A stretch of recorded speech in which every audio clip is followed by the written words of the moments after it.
Hello and welcome to the very first episode of the GodisaGeek Retrocast. My name is Lee Garbutt. You may know me from the GodisaGeek Godcast. And joining me every week is fellow retro enthusiast Robin Parker. Hello. So the whole deal with this podcast is, well, a video cast in fact, is that every week we're going to be detailing a particular old game. It might be one that's relevant to the current events in gaming, or it might just be one that we just fancy showing just because we can. And if you haven't noticed by now, this week we're going to be covering Alien 3. Now, Robin, why are we covering Alien 3? Well, with the upcoming release of Aliens Colonial Marines on Xbox, PlayStation and PC, we thought, why not look back at one of the past Aliens games and one of the better received ones at the time. I mean, obviously there was a Mega Drive and SNES versions at the time, but the SNES version I think got a bit better reviews, and so we thought we'd take a look back at that, see how well it's aged. Sounds like a good plan. So, as you can see, we've got the intro screen. This game was developed by a Probe Software and published by Acclaim in 1993, so it was a good year after the Alien 3 film. And like many Acclaim movie licenses at the time, it is a side-scrolling platform shoot-'em-up. And if I say so myself, it's actually not a bad rendition of one. Well, yes, you're saying as usual for Acclaim. I mean, quite a departure for Acclaim, but it's actually not a terrible game. Yeah, I mean, looking at it, as you'll see soon when we're actually getting into the gameplay, it's quite reminiscent of other side-scrolling shoot-'em-ups that they did later on, such as things like Judge Dredd and Demolition Man, but actually far better. Yeah, when you first look at it, it doesn't really look anything special. I mean, there's some quite nice graphics in the sort of Ripley's animated quite nicely, but it does look kind of normal to begin with. But I think as you get, we'll probably talk about a bit later, the gameplay is probably what makes it stand out a little bit. Yeah, definitely. So it's just, as you can see, it's quite a long intro for a SNES game, and I think it looks really good as well. It kind of sets the scene quite nicely. Well, it's unlike a lot of games at the time, which would as soon as you press the start button, you're thrown into the first level. You don't get any sort of intro, or maybe you might get a bit of text, but at least here you're getting something a bit more cinematic for what they could manage at the time. Anyway, well, we haven't even got to the title screen yet, you see, and as you mentioned, the game going right into it as soon as you press the start button. As you see, that's exactly what this game does. But at least there's a nice lengthy intro before you get to the title screen. Should you not skip it? Yeah, and I've got to say, with what was currently on screen right now, that's what really annoyed me about Alien 3, the film particularly, killing off all the characters which they built up in Aliens, all the really good characters like Hicks, and they just killed off straight away. Yeah. Film/game. It wasn't without its faults, it has to be said. The Alien 3. I think it's got a bit unfairly criticised because it's not a bad film in its own right, but as part of the series, it kind of just throws everything in bin and starts again. Yeah. I mean, it wouldn't be as bad as later Alien games like I like. There you go, stage 1. Get ready, as I mentioned, and here we go. So it's one thing to notice. It's almost like an open world game, in fact. You see me go up to the terminal screen there, and from here you can actually pick what mission you want to go on to. So as you can see, it's going through a little bit of blurb to tell you what your mission is. And that's what's really unusual for the time. There's no real structure to the game. And it came out a bit later than the Mega Drive version. From what I remember playing the Mega Drive one, it's kind of, the levels are very straightforward. You've got one level, you're told there's 7 survivors on this level, go rescue them and escape. And that was it. Every level was more or less the same. But the SNES one, it's just, like you say, it's almost open world. You can pick and choose what you do and when you do it. It's really, really strange for the time. And as you can see, it's actually showing you actually where to go, and it's giving you blueprints of where, in this case, we're rescuing prisoners. But there are other missions where you have to seal up pipes and things like that. As you can see, I'm just trying to find my way to find where I need to go, which is good. It actually allows you to move around the map and figure out and plan your route, which is quite important because it is very easy to get lost in some of those ducts. Yeah, especially as the graphics aren't bad for the time, but I think because it's all sort of ducts and corridors, it does begin to all look a bit the same after a while, so you can get easily lost, like you say. Yeah, get used to seeing a lot of greys and blacks and dark greens around the place. It's not your typical Nintendo cartoony happy game. Yeah, this is it's quite mature for 1993 Nintendo. Yeah, definitely. As you'll see, we're now going to get into the game proper now, and already we're getting quite violent there with the classic flamethrower. Now there are several other weapons in this game. You also get a grenade launcher and a machine assault rifle. Yeah, some of the staples from the films, which all the fans will remember and obviously want to make use of. I mean, this game is relatively early in the SNES's life, at least in terms of Europe. I don't think we got it till 91 or 92. And the animation is pretty good, as you can see. Everything flows quite nicely.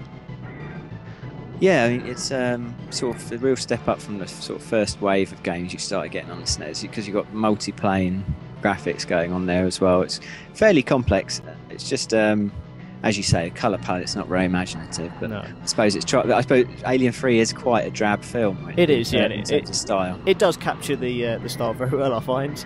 And in terms of controlling Ripley, on the whole, it's not bad, but there is one slight problem with controls, and that is when you're trying to crouch down and kill some of those face huggers on the ground, because it gets quite difficult to kind of select those diagonals to fire in a particular direction.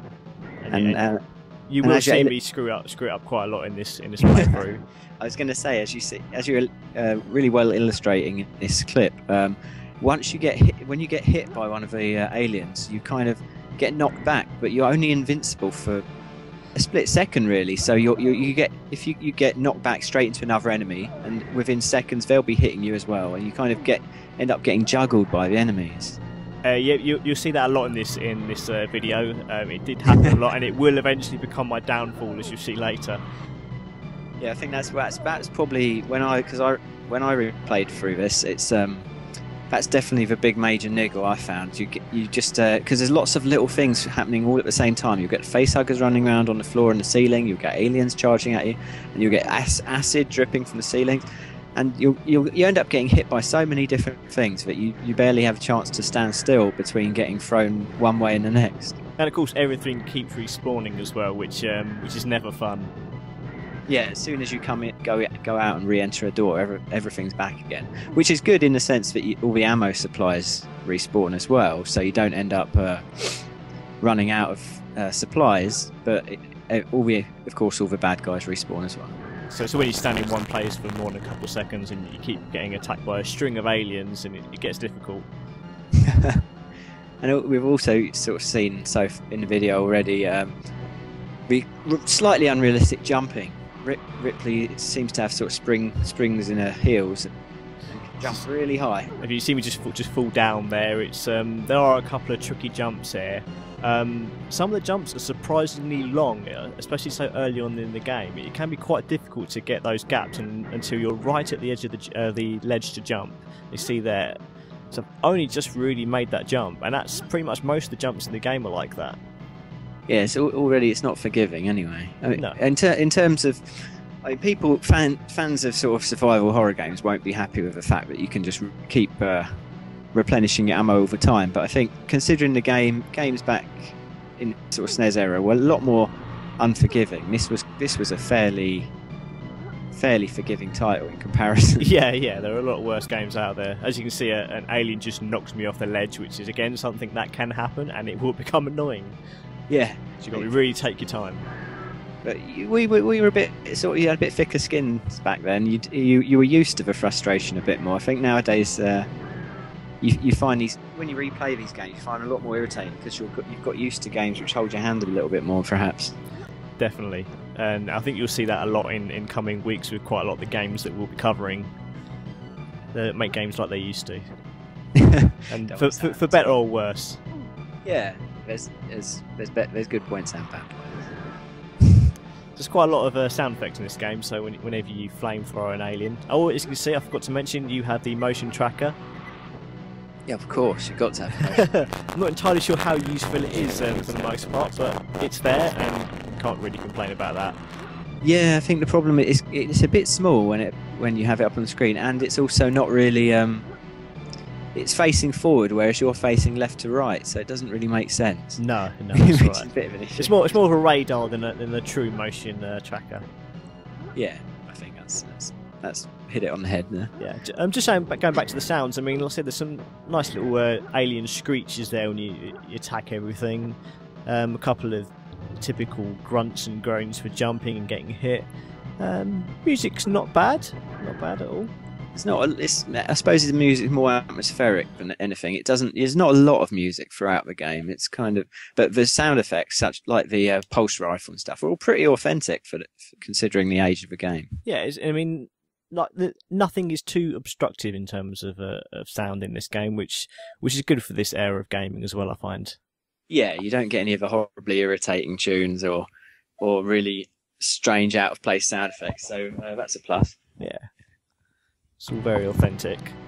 So that was me just finishing one part of the mission and trying to find the next area to get the hostages in.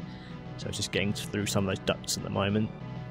So in that regard, it's kind of reminiscent of something like a Castlevania or a Metroid, because it's sort of a lot of mazes, if you will, kind of. And it's good to map out what you're doing. Yeah, and luckily the game does actually map it out for you, so it's quite forgiving in that respect. No graph paper required unless you really want to. Yeah. I mean, that's just another way to show how the developers of a game actually were trying to avoid frustration with this title. You can hear every now and then you can hear a prisoner shout "help," so that's how you know that one's nearby. Well, that's a big old alien up there. Some of these enemies can be quite tricky. And the aliens explode when you flamethrower them, so that's always good. That is the Michael Bay school of alien killing. His head popped off as well. Well, just body parts everywhere.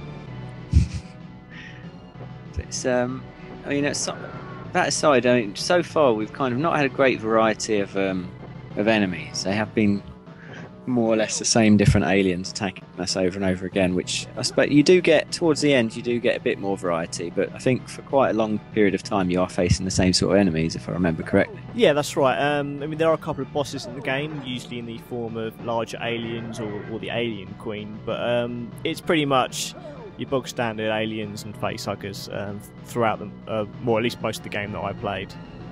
Yeah, I mean, of course, I mean, they're going to have to do.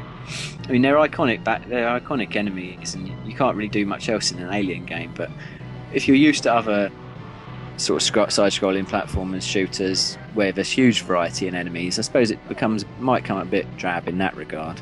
But it's kind of almost a positive they've tried to keep it to the aliens that we know and love. I mean, there were a lot of games in this time period that did take a lot of artistic license with the enemies. I mean, take the Super Star Wars series. I mean, there were some very random creatures in that weren't seen in any of the films. That's true. Yeah, it's a double-edged sword. You could a lot of fans, like you say, would get annoyed if you get these really random enemies and think, well, where have they come up with that? I think, as you said, there's some bosses like the bull alien, which sort of mixes it up a little bit. Here we are in the terminal again. I've just finished the first mission, so we're on to the next one. And this one, I'm going to have to fix some pipe fractures. So, Ripley turns plumber. Yeah.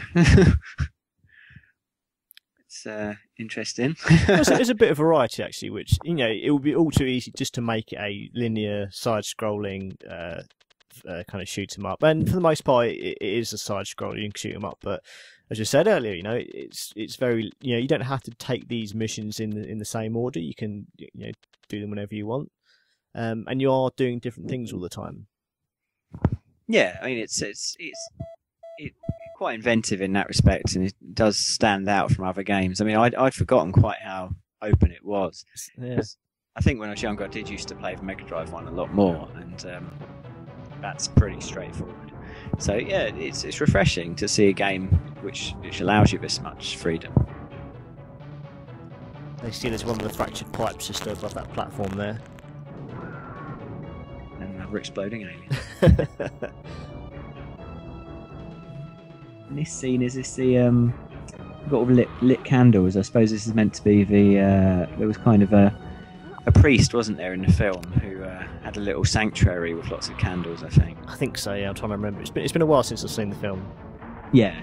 And you can remember things like sort of Aliens and Alien. The first two, you've got so many iconic scenes, whereas the third one's a bit more. You have to think a bit more to remember what happened in that one. So here, this is what I'm not quite sure how I'm supposed to fix the pipes. It's not that clear. It doesn't really give you any hints. Maybe the instruction manual tells you, but I have no manual. So I'm just running around trying to avoid the facehuggers while figuring out how to fix a pipe. Well, say infinitely spawn.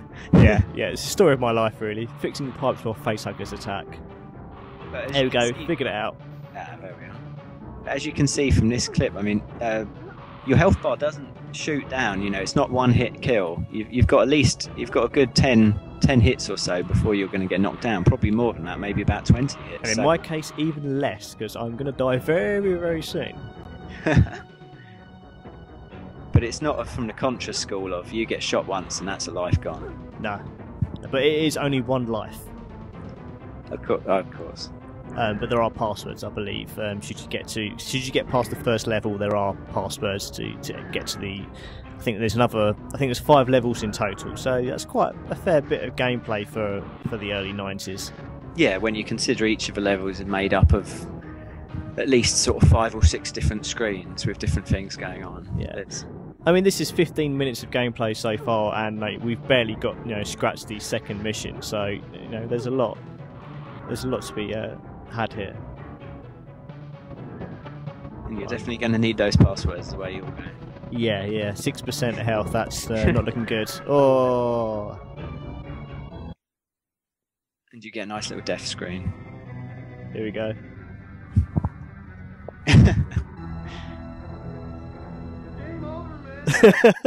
Nicely rendered alien there to finish it off with. Game over, man. Okay, so that's all we have for Alien 3 this week. You can check out the GodisaGeek Retrocast every week. We'll be giving you plenty more content in the future. Some cracking games coming up, but you'll see those soon. Of course, if you want to check out all the greatest games out there at the moment, old and new, you can check us out at GodisaGeek.com. From there, you can check out our other podcasts, our other videos, all sorts of good stuff. So check us out there, and we will see you next week. Bye.